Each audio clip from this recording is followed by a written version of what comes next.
Ricorre oggi il 27° anniversario dell'uccisione del maresciallo maggiore dei Carabinieri Giuliano Guazelli, assassinato da un comando mafioso il 4 aprile del 1992.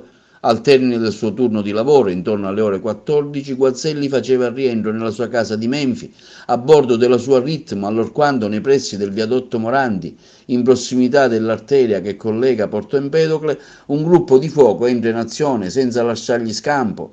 Gli assassini, a fianco di una Fiat Fiorino, lo sorpassarono spalancando il portellone posteriore e lo uccisero a colpi di mitra con un fucile a pompa. Oggi le autorità civili, religiose e militari lo hanno ricordato con una messa presso il santuario di San Calogero, presieduto dal cappellano della Legione dei Carabinieri Don Salvatore Falsone, presente anche la figlia Teresa, accompagnata dal comandante dell'Arma Giovanni Pellegrino, il sindaco di Agrigento, i vertici del tribunale, il presidente, gli ex magistrati che lo hanno avuto come referente nelle indagini da lui condotte. Al termine è stata anche posta una corona di alloro sulla lapide commemorativa sita nel luogo del delitto.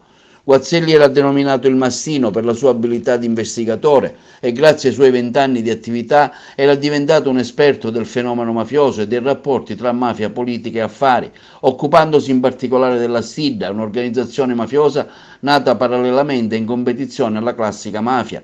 Aveva anche indagato sulla strage di Porto Empedocle, tra i suoi tanti meriti quello di avere convinto l'amante del boss Carmelo Colletti a collaborare con la giustizia.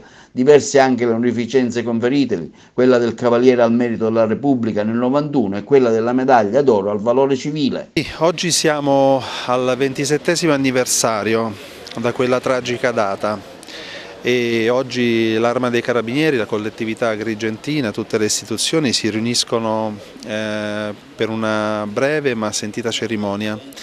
Una Santa Messa che viene celebrata presso il santuario di San Calogero e poi una cerimonia molto sentita presso il viadotto in cui il 4 aprile di 27 anni fa il maresciallo maggiore Guazelli fu ucciso dalla mafia.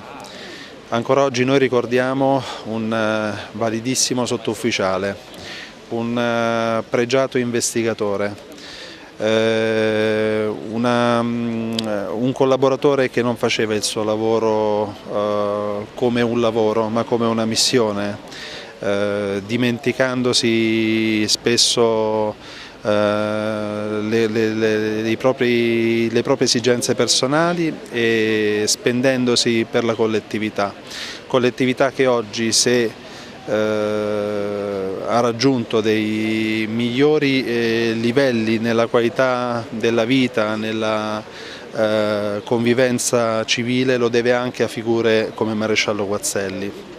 Il suo patrimonio informativo, il suo bagaglio di esperienza fu messo a disposizione nelle più delicate indagini di mafia e quindi noi per questo motivo abbiamo il dovere di ricordare questa figura alla quale siamo fortemente legati e che merita tutta la nostra attenzione anche delle nuove generazioni.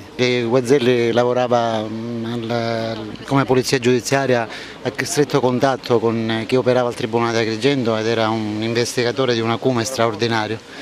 E veramente fu una giornata terribile che si pose quasi a chiusura di una serie di omicidi, uno più grave dell'altro, di fatti di sangue terribili di quel periodo.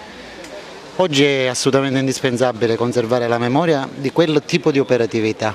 Ecco, tra l'altro la sua memoria storica è servita anche tuttora, si fa sempre riferimento a ciò che sono state le indagini, insomma la cassaforte di Guazelli. Se purtroppo i processi non sono riusciti a centrare in pieno la causale di un fatto così grave e così diciamo anche rischioso per chi l'ha operato, perché è chiaro che quando si colpisce a questo livello la reazione dello Stato è particolarmente forte. Però insomma io ne ricordo come di un uomo di una grande capacità investigativa, veramente straordinaria.